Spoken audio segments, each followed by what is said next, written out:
So this is a message, a very long rant I sent to a friend just now. So I am reading off of what I wrote, but very, very honest piece. I'm trying to find a way to live for myself. Uh, Things are really hard.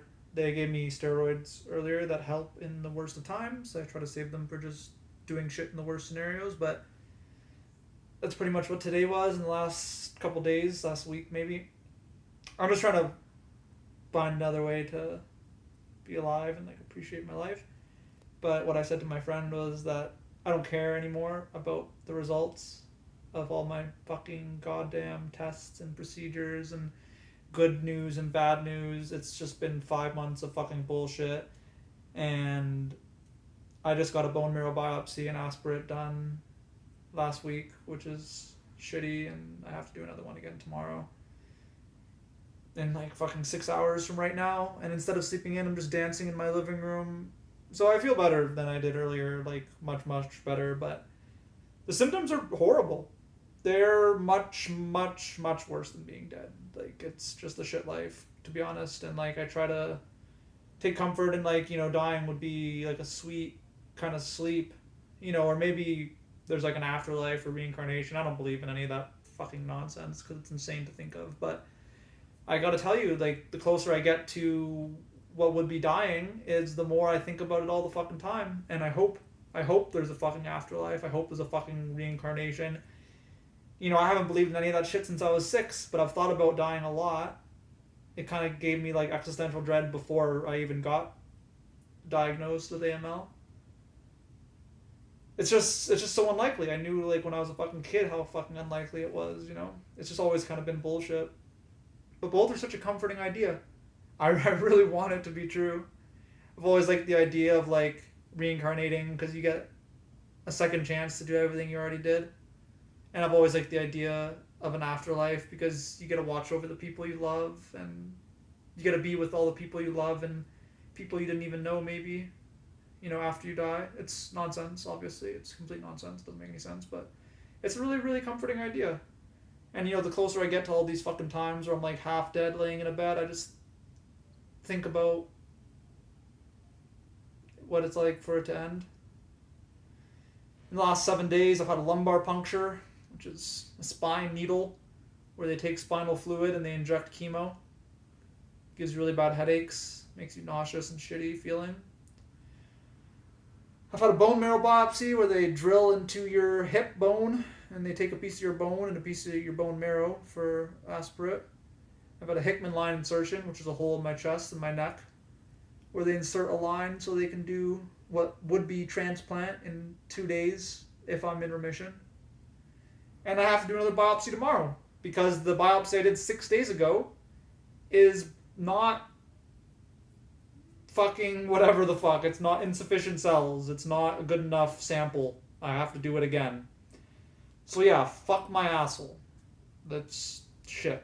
I have nausea, vomiting, acid reflux. I have headaches. I have bone pain from my bone marrow recovering. It's like your body aches pretty much, like a flu kind of feeling.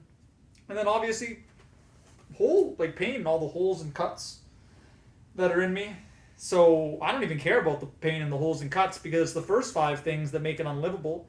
You can't even lay in a bed when you're feeling nauseous and you're vomiting and your headaches and you've got acid reflux. You can't eat. You can't live any sort of existence. So yeah, I think dying would be sweet and comforting, and I think about killing myself. But I love the people in my life way too much to do that to myself. I can't. I can't do it to my fiance, most of all. I love her too much and I never want to leave her. I can't do it to my family. And I can't do it to my friends.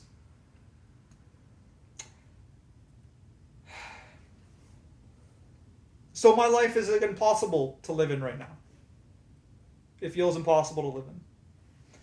I have radiation and chemotherapy and immunosuppressive drugs coming up in 2 days.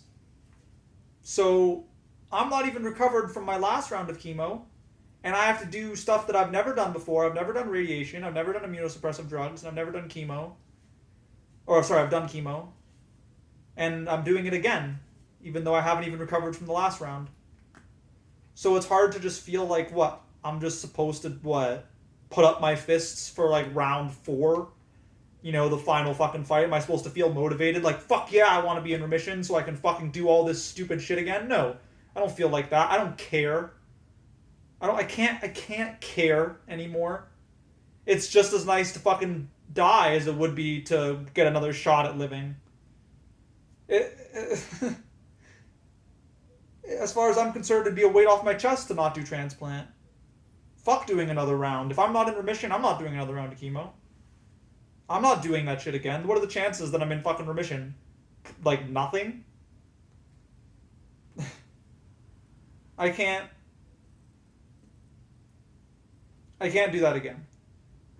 It's the chances I'm in remission are so low. I'm throwing fucking eggs at a wall, brick wall.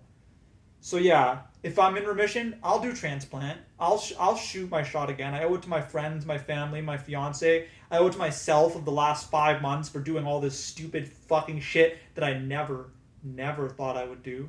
I owe it to myself of my whole life for believing that I'm like a fucking warrior, god, hero, main character. That I can do anything I set my mind to. I've always believed I could do anything I could set my mind to. People can do anything they set their minds to. So yeah, I owe it to myself. If I'm in remission, I'll shoot my shot at transplant again. I'll live in misery for the next God knows how long that's gonna, transplant's gonna take, and post transplant's gonna be, and what kind of fucked up side effects I'm gonna get, because apparently anything can happen. Anything can happen from transplant except for something good. Or living, I guess, is the good thing. So yeah, I'm done caring about this shithole, shit fuck, shit show. I, I, I'm just ready. I'll see what happens. I lived a good life. I lucked out hard, even with cancer. Even with cancer, I lucked out hard. I have the first love of my life, the last love of my life. I've always had her in my life, it feels like. It's been, 12, 13 years almost where I've had this person in my life. Coming up on 13 years. And they're right in front of me the whole time. And I always had a relationship with them, good or bad. I love my fiance. I love my dad. I love my brother. I love all my friends who are supportive. I'm a crazy fucked up person. I have a crazy fucked up family. I'm a fucking psycho. My family is like an estranged, psycho, toxic family, and yet I have all those characteristics, and I'm still loved. People still love me. The estranged, fucked up family still loves me even too. I have friends.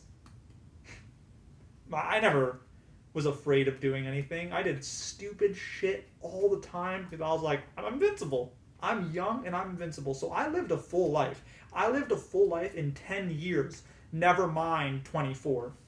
So yeah, I got lucky. And having cancer fucking sucks.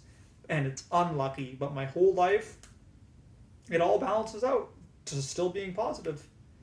For transplant, I had to write down all like weird street drugs I did. I did LSD, mushrooms, cocaine, I'm 24. I was never afraid of doing anything. I did those super young. I have tattoos. I've jumped off cliffs, literally. Like, it feels good. I've lived a full life. I'm happy with what I've done. I'm not afraid of dying anymore. I'm not afraid of letting go. And I'm not afraid of trying. Maybe. No. I'm afraid of trying. That's so much scarier. What I've done is so much scarier. When I look back at what I've done, it's so much scarier for 5 fucking months.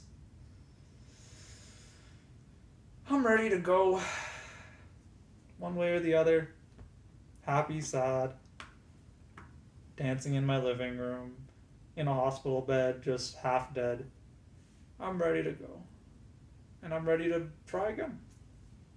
Thanks for listening. This is like my short little message to a friend that I turned into a little bit longer. Still short. I can turn it off now. Whenever you're ready.